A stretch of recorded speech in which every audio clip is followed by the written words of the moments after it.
Members of the Judiciary Committee, thank you for the opportunity to speak to you today about large neural networks. It's really an honor to be here, even more so in the moment than I expected. My name is Sam Altman. I'm the Chief Executive Officer of OpenAI. OpenAI was founded on the belief that artificial intelligence has the potential to improve nearly every aspect of our lives, but also that it creates serious risks we have to work together to manage. We're here because people love this technology. We think it can be a printing press moment. We have to work together to make it so. OpenAI is an unusual company, and we set it up that way because AI is an unusual technology. We are governed by a nonprofit, and our activities are driven by our mission and our charter, which commit us to working to ensure that the broad distribution of the benefits of AI and to maximizing the safety of AI systems. We are working to build tools that one day can help us make new discoveries and address some of humanity's biggest challenges, like climate change and curing cancer. Our current systems aren't yet capable of doing these things, but it has been immensely gratifying to watch many people around the world get so much value from what these systems can already do today. We love seeing people use our tools to create, to learn, to be more productive. We're very optimistic that there are going to be fantastic jobs in the future and that current jobs can get much better. We also love seeing what developers are doing to improve lives. For example, Be My Eyes used our new multimodal technology in GPT-4 to help visually impaired individuals navigate their environment.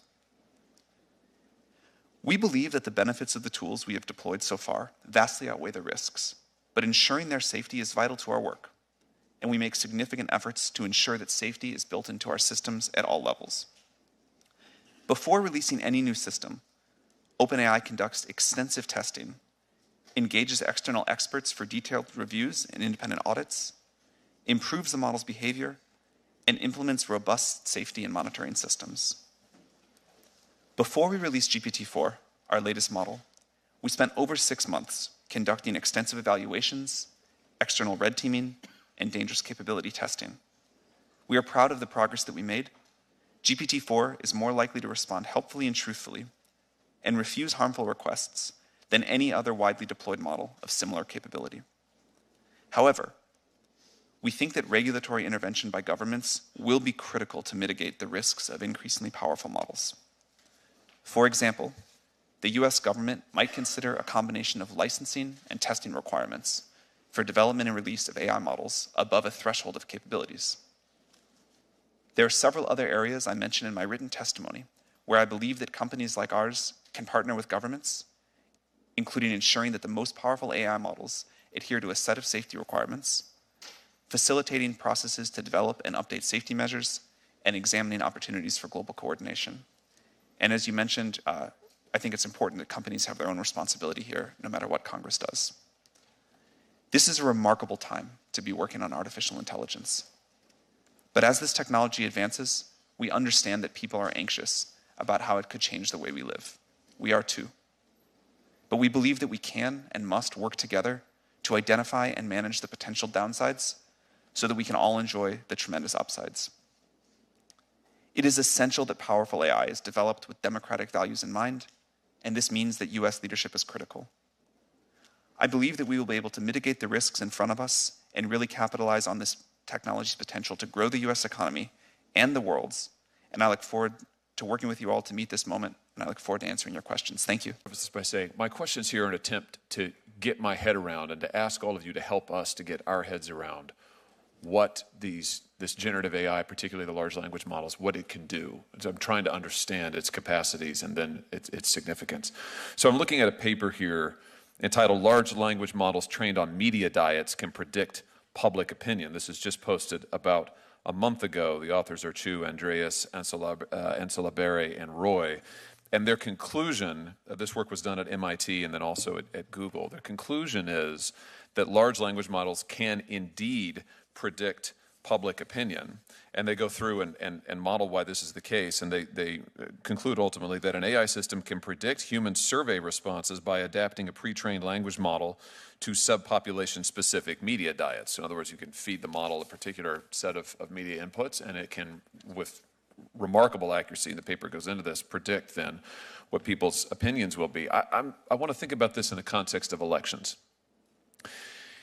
If these large language models can, even now, based on the information we put into them, quite accurately predict public opinion, ahead of time. I mean, predict, it's before you even ask the public these questions. What will happen when entities, whether it's corporate entities or whether it's governmental entities or whether it's campaigns or whether it's foreign actors, take this survey information, these predictions about public opinion, and then fine-tune strategies to elicit certain responses, certain behavioral responses? I mean, we already know, this committee has heard testimony, I think 3 years ago now, about the effect of something as prosaic, it now seems, as Google search, the effect that this has on voters in an election, particularly undecided voters in the final days of an election who may try to get information from Google search, and what an enormous effect the ranking of the Google search, the articles that it returns, has an enormous effect on an undecided voter. This, of course, is orders of magnitude, far more powerful, far more significant, far more directive, if you like. So, Mr. Altman, maybe you can help me understand here what some of the significance of this is. Should we be concerned about models that can, large language models, that can predict survey opinion and then can help organizations, entities fine-tune strategies to elicit behaviors from voters? Should we be worried about this for our elections? Yeah. Thank you, Senator Hawley, for the question. It's one of my areas of greatest concern, the more general ability of these models to manipulate, to persuade, to provide sort of one-on-one interactive disinformation. I think that's like a broader version of what you're talking about, but given that we're going to face an election next year and these models are getting better, I think this is a significant area of concern. I think there's a lot of policies that companies can voluntarily adopt, and I'm happy to talk about what we do there. I do think some regulation would be quite wise on this topic. Someone mentioned earlier, it's something we really agree with. People need to know if they're talking to an AI, if content that they're looking at might be generated or might not. I think it's a great thing to do, is to make that clear. I think we also will need rules, guidelines about what's expected in terms of disclosure from a company providing a model that could have these sorts of abilities that you talk about. So I'm nervous about it.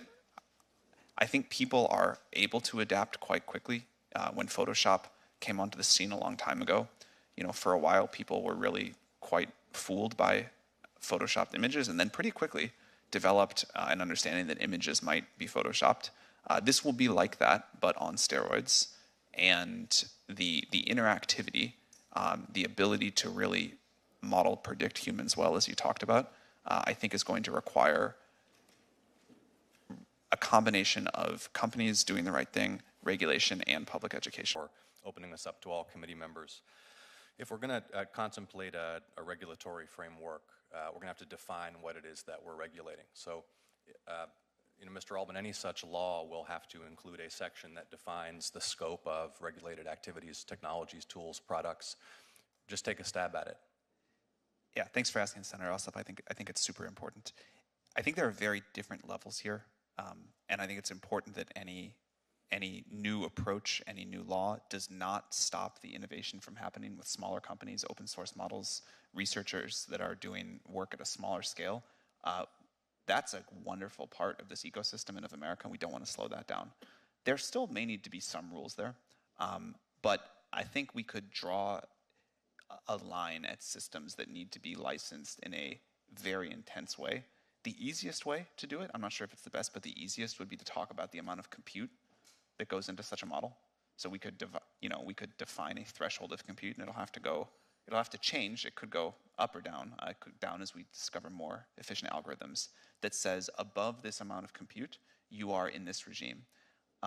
What I would prefer, it's harder to do, but I think more accurate, is to define some capability thresholds and say a model that can do things X, Y, and Z, up to you all to decide, that's now in this licensing regime, but models that are less capable, we don't want to stop our open source community, we don't want to stop individual researchers, we don't want to stop new startups, can proceed with a different framework. Thank you. As concisely as you can, please state which capabilities you'd propose we consider for the purposes of this definition. I would love, rather than to do that off the cuff, to follow up with your office with like a well, perhaps opine opine, understanding that you're just responding you're not making law. All right, in the spirit of just opining, I think a model that can persuade, manipulate, influence a person's behavior or a person's beliefs, that would be a good threshold. I think a model that could help create novel biological agents would be a great threshold. Okay. Things like that. I want to talk about the predictive capabilities of the technology, and we're going to have to think about a lot of very complicated constitutional questions that arise from it. With massive data sets, the integrity and accuracy with which such technology can predict future human behavior is potentially pretty significant at the individual level, correct? I think we don't know the answer to that for sure, but let's say it can at least have some impact there.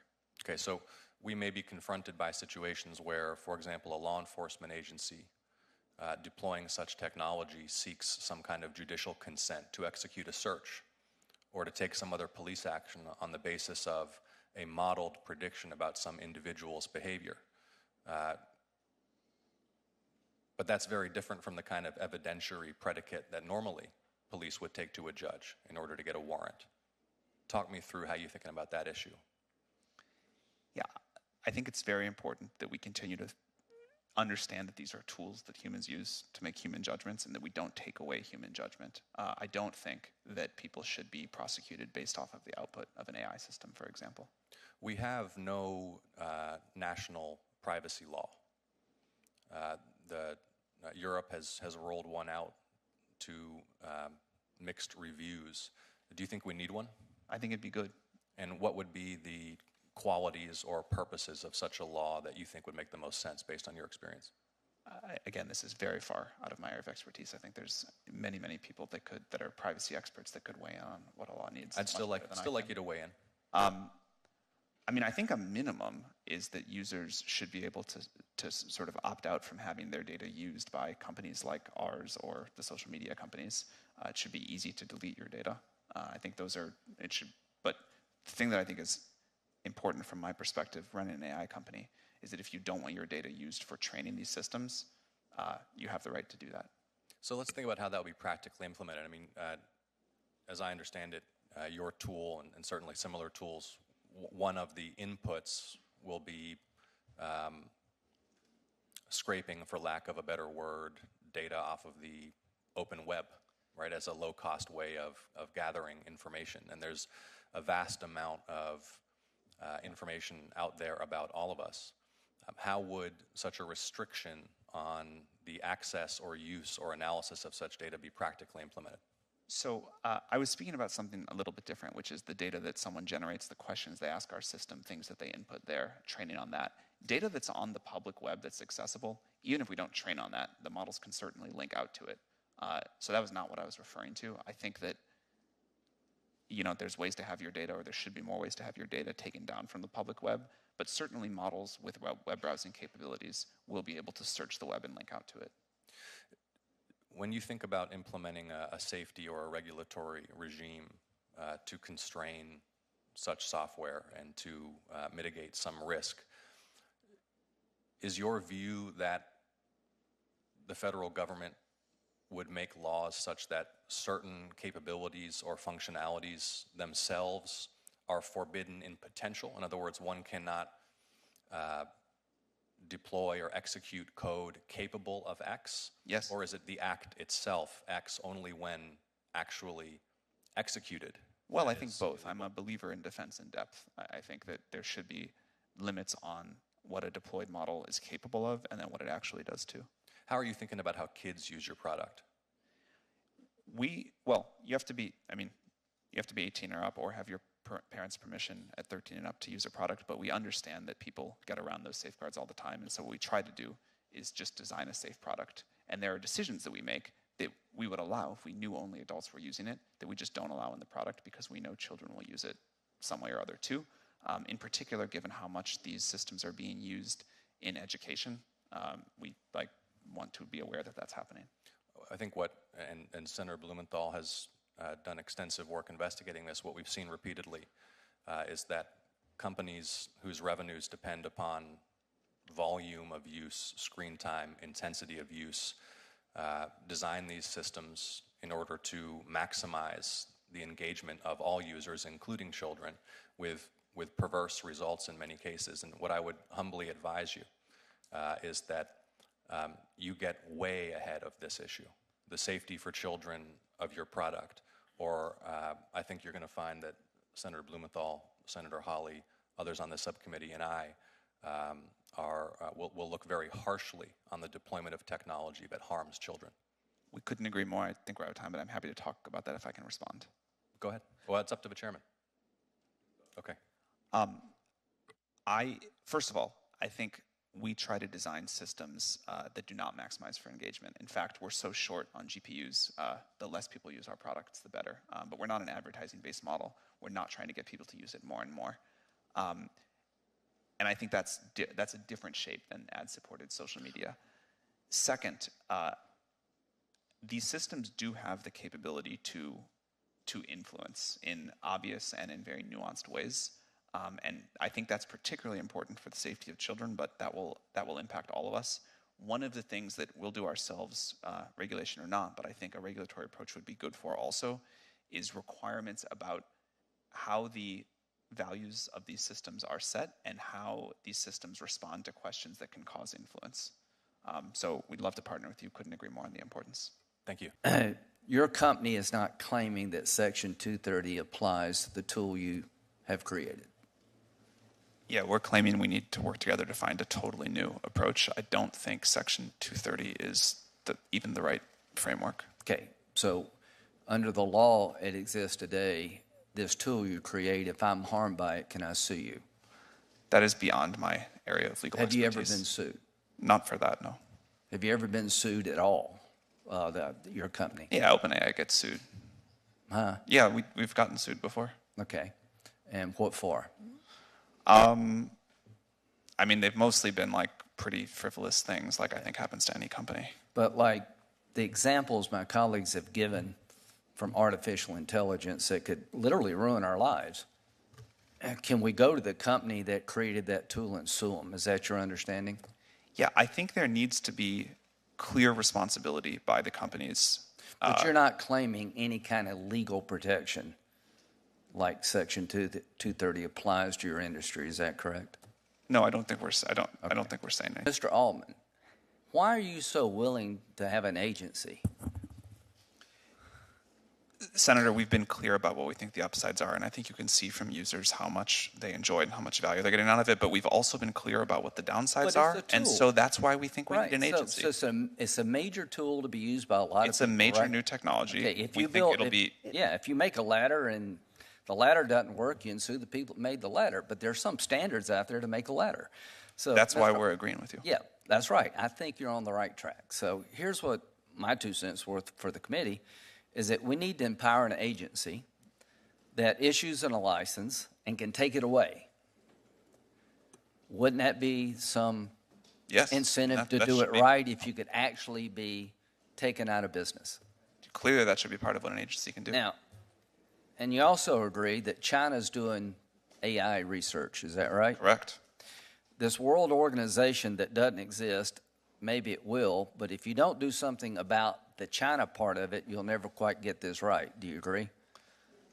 Well, that's why I think it doesn't necessarily have to be a world organization, but there has to be some sort of, and there's a lot of options here, there has to be some sort of standard, some sort of set of controls that do have global effect. Because, other people are doing this. I got 15 seconds. Military application. How can AI change the warfare? And you got 1 minute. I got 1 minute? Yeah. All right. That's a tough question for 1 minute. This is very far out of my area of expertise, but I'll give you one example, a drone. Can a drone, you can plug into a drone the coordinates and it can fly out and it goes over this target and it drops a missile on this car moving down the road and somebody's watching it. Could AI create a situation where a drone can select the target itself?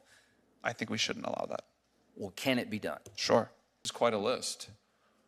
I noticed that an eclectic group of about 1,000 technology and AI leaders, everybody from Andrew Yang to Elon Musk, recently called for a 6-month moratorium on any further AI development. Were they right? Do you join those calls? Are they right to do that? Should we pause for 6 Your months? characterization's not quite correct. I actually signed that letter. About 27,000 people signed it. It did not call for a ban on all AI research. It only called, nor on all AI, but only on a very specific thing, which would be systems like GPT-5. Every other piece of research that's ever been done, it was actually supportive or neutral about, and it specifically called for more research on trustworthy and safe AI. So you think that we should take a moratorium, a 6-month moratorium or more on anything beyond ChatGPT 4? I took the letter. What is the famous phrase? Spiritually, not literally. What was the famous phrase? Well, I'm asking for your opinion now, though. So do you endorse my a 6-month opinion is moratorium? that the moratorium that we should focus on is actually deployment until we have good safety cases. I don't know that we need to pause that particular project, but I do think its emphasis on focusing more on AI safety, on trustworthy, reliable AI is exactly right. Deployment means not making it available to the public? Yeah, so You'd pause that? my concern is about things that are deployed at a scale of, let's say, 100 million people without any external review. I think that we should think very carefully about doing that. What about you, Mr. Altman? Do you agree with that? Would you pause any further development for 6 months or longer? So first of all, after we finished training GPT-4, we waited more than 6 months to deploy it. We are not currently training what will be GPT-5. We don't have plans to do it in the next 6 months. But I think the frame of the letter is wrong. What matters is audits, red teaming, safety standards that a model needs to pass before training. If we pause for 6 months, then I'm not sure what we do then. Do we pause for another 6? Do we kind of come up with some rules then? The standards that we have developed and that we've used for GPT-4 deployment, we want to build on those, but we think that's the right direction, not a calendar clock pause. There may be times, I expect there will be times, when we find something that we don't understand and we really do need to take a pause, but we don't see that yet. Never mind all the benefits. You don't see what yet? You're comfortable with all of the potential ramifications from the current existing technology? I'm sorry, we don't see the reasons to not train a new one. For deploying, as I mentioned, I think there's all sorts of risky behavior and there's limits we put. We have to pull things back sometimes, add new ones. I meant we don't see something that would stop us from training the next model, where we'd be so worried that we'd create something dangerous, even in that process, let alone the deployment. But that may happen. What about you, Ms. Montgomery? I think we need to use the time to prioritize ethics and responsible technology as opposed to pausing development. Well, wouldn't a pause in development help the development of protocols for safety standards and ethics? I'm not sure how practical it is to pause, but we absolutely should be prioritizing safety protocols. Okay, the point about practicality leads me to this. I'm interested in this talk about an agency, and maybe that would work. Although, having seen how agencies work in this government, they usually get captured by the interests that they're supposed to regulate. They usually get controlled by the people who they're supposed to be watching. I mean, that's just been our history for 100 years. Maybe this agency would be different. I have a little different idea. Why don't we just let people sue you? Why don't we just make you liable in court? We can do that. We know how to do that. We can pass a statute. We can create a federal right of action that will allow private individuals who are harmed by this technology to get into court and to bring evidence into court. And it can be anybody. I mean, you want to talk about crowdsourcing. We'll just open the courthouse doors. We'll define a broad right of action, private citizens to be class actions. We'll just open it up. We'll allow people to go into court. We'll allow them to present evidence. They say that they were harmed by, they were given medical misinformation. They were given election misinformation, whatever. Why not do that, Mr. Altman? I mean, please forgive my ignorance. Can't people sue us? Well, you're not protected by Section 230, but there's not currently, I don't think, a federal right of action, private right of action that says that if you are harmed by generative AI technology, we will guarantee you the ability to get into court. Oh, well, I think there's like a lot of other laws where if technology harms you, there's standards that we could be sued under, unless I'm really misunderstanding how things work. If the question is, are clearer laws about the specifics of this technology and consumer protections a good thing, I would say definitely yes. The laws that we have today were designed long before we had artificial intelligence, and I do not think they give us enough coverage. The plan that you propose, I think, is a hypothetical, would certainly make a lot of lawyers wealthy, but I think it would be too slow to affect a lot of the things that we care about, and there are gaps in the law. For example, we don't really Wait, know. you think it'd be slower than Congress? Yes, I do, in some ways. Really? Well, Do you know that? litigation can take a decade or more. Oh, I but the think you threat guys- of litigation is a powerful tool. I mean, how would IBM like to be sued for $100 billion? I'm in no way asking to take litigation off the table among the tools, but I think, for example, if I can continue, there are areas like copyright where we don't really have laws. We don't really have a way of thinking about wholesale misinformation as opposed to individual pieces of it, where, say, a foreign actor might make billions of pieces of misinformation, or a local actor. We have some laws around market manipulation we could apply, but we get in a lot of situations where we don't really know which laws apply. There would be loopholes. The system is really not thought through. In fact, we don't even know that 230 does or does not apply here, as far as I know. I think that that's something a lot of people speculated about this afternoon, but it's not solid. Well, we could fix that. Well, the question is how. Oh, easy. It would be easy for us to say that Section 230 doesn't apply to generative AI. Ms. Montgomery, I'll I give you the think last that's an word. important I'll yield to start. Mr. Chairman. You on the point of- suggested, Ms. Montgomery, a duty of care, which I think fits the idea of a private right of action. No, that's exactly right. And also, AI is not a shield, right? So if a company discriminates in granting credit, for example, or in the hiring process, by virtue of the fact that they relied too significantly on an AI tool, they're responsible for that today, regardless of whether they used a tool or a human to make that decision. I'm going to turn to Senator Booker for some final questions, but I just want to make a quick point here on the issue of the moratorium. I think we need to be careful. The world won't wait. The rest of the global scientific community isn't going to pause. We have adversaries that are moving ahead, and sticking our head in the sand is not the answer. Safeguards and protections, yes, but a flat stop sign, sticking our head in the sand, I would be very, very worried about. Without militating for any sort of pause, I would just again emphasize there is a difference between research, which surely we need to do to keep pace with our foreign rivals, and deployment at really massive scale. You could deploy things at the scale of 1 million people or 10 million people, but not 100 million people or 1 billion people. And if there are risks, you might find them out sooner and be able to close the barn doors before the horses leave rather than after. Senator Booker. Yeah, there will be no pause. I mean, there's no enforcement body to force a pause. It's just not going to happen. It's nice to call for it for any just reasons or whatsoever, but forgive me for sounding skeptical. Nobody's pausing. This thing is racing. I would agree. I don't think it's a realistic thing in the world. The reason I personally signed the letter was to call attention to how serious the problems were and to emphasize spending more of our efforts on trustworthy and safe AI rather than just making a bigger version of something we already know to be unreliable. Yeah. So I'm a futurist. I love exciting about the future, and I guess there's a famous question, if you couldn't control for your race, your gender, where you would land on the planet Earth, or what time in humanity would you want to be born? Everyone would say right now. It's still the best time to be alive because of technology, innovation, and everything.